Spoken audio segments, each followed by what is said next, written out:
بلوچستان، وہ سرزمین جو صدیوں سے غیرت، بہادری اور آزادی کی علامت رہی ہے۔ یہاں کے قبائل کبھی کسی طاقت کے آگے نہیں جھکے، اور جب انگریز سامراج اس خطے میں داخل ہوا تو سب سے پہلے جس قبیلے نے اس کا راستہ روکا وہ تھا مری قبیلہ، اور مری قبیلے کی قیادت تھی ایک بے خوف جری سردار کے ہاتھوں میں، جس کا نام تھا میر میرا خان مری۔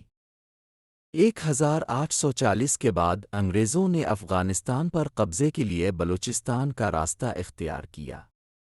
قلات، کوئٹہ، بولان، ڈیرہ بگٹی، کوہلو، ان سب علاقوں میں انگریزوں نے قدم جمانا شروع کیے، لیکن پہاڑوں میں آباد مری اور بگٹی قبائل نے ان کی راہ میں دیوار بن کر کھڑے ہو گئے۔ میر میرا خان مری ایک وراثتی سردار تھے۔ ان کی شخصیت میں قیادت، ذہانت اور جرأت تینوں چیزیں بدرجہ اتم موجود تھیں۔ وہ صرف ایک جنگجو نہیں بلکہ قبائلی حکمت عملی کے ماہر بھی تھے۔ وہ جانتے تھے کہ انگریزوں کو بندوق سے نہیں، تدبیر سے شکست دینی ہے۔ انگریز جب کوہلو کے راستے قلات اور افغانستان کی طرف قافلے بھیجتے تو میر میرا خان مری نے ان پر حملے کیے۔ کئی انگریز افسر اور فوجی مارے گئے، ساز و سامان چھینا گیا اور خوف کا ماحول پیدا ہوا۔ برطانوی حکومت نے میر میرا خان کو بغاوت کا سرغنہ قرار دیا۔ انگریزوں نے کوہلو، بارکھان اور سبی میں فوجی مہمات بھیجیں، مگر وہ پہاڑی راستوں گھات لگا کر حملوں اور سردار کی ہوشیاری کے سامنے ناکام ہوئیں۔ انگریز افسران نے میر میرا خان کو بارہا گرفتار کرنے کی کوشش کی، مگر وہ ہر بار بچ نکلے۔ میر میرا خان کو مری قبیلے کی مکمل حمایت حاصل تھی۔ وہ صرف سردار نہیں بلکہ ہر فرد کے دل میں ان کا احترام تھا۔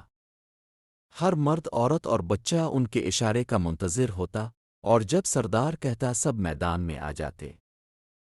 ان کی جنگی حکمت عملی 3 اصولوں پر مبنی تھی: دشمن کو اپنی زمین پر نہ جمنے دینا، ان کے قافلوں پر حملہ کر کے رسد ختم کرنا، ان کے جاسوسوں کو پہلے پہچاننا پھر ختم کرنا۔ ان کی یہ چالاکیاں انگریزوں کے لیے عذاب بن گئیں۔ جب طاقت سے کچھ نہ بنا تو انگریزوں نے صلح کی پیشکش کی۔ ہم تمہیں زمین دیں گے، پیسہ دیں گے، تم صرف ہتھیار ڈال دو۔ مگر میر میرا خان نے صاف انکار کر دیا۔ زمین ماں کی طرح ہوتی ہے، ماں کو بیچا نہیں جاتا۔ مگر میرا خان اور اس کے ساتھیوں نے گھات لگا کر انگریز کیمپوں پر حملے کیے۔ کہتے ہیں کہ کئی انگریز افسر اس کی جرأت سے اتنے خوفزدہ تھے کہ ان کے دلوں میں اس کا نام ہی لرزہ طاری کر دیتا تھا۔ میرا خان کی جدوجہد نہ صرف جنگی محاذ پر تھی بلکہ وہ بلوچ قوم کی وحدت اور آزادی کا علمبردار بھی تھا۔ اس کی قیادت نے مری قبیلے کو ایک نشان مزاحمت بنا دیا۔ اگرچہ وقت کے ساتھ انگریز نے اپنی طاقت سے قبضے جمانے شروع کیے، مگر میر میرا خان مری بلوچ قوم کے دل میں ہمیشہ کے لیے آزادی کی علامت ہی بن گیا۔ آج اگر ہم آزاد فضا میں سانس لیتے ہیں تو اس میں حصہ ان گمنام ہیروز کا بھی ہے، جنہوں نے پہاڑوں میں رہ کر بھی سلطنت برطانیہ کو چیلنج کیا۔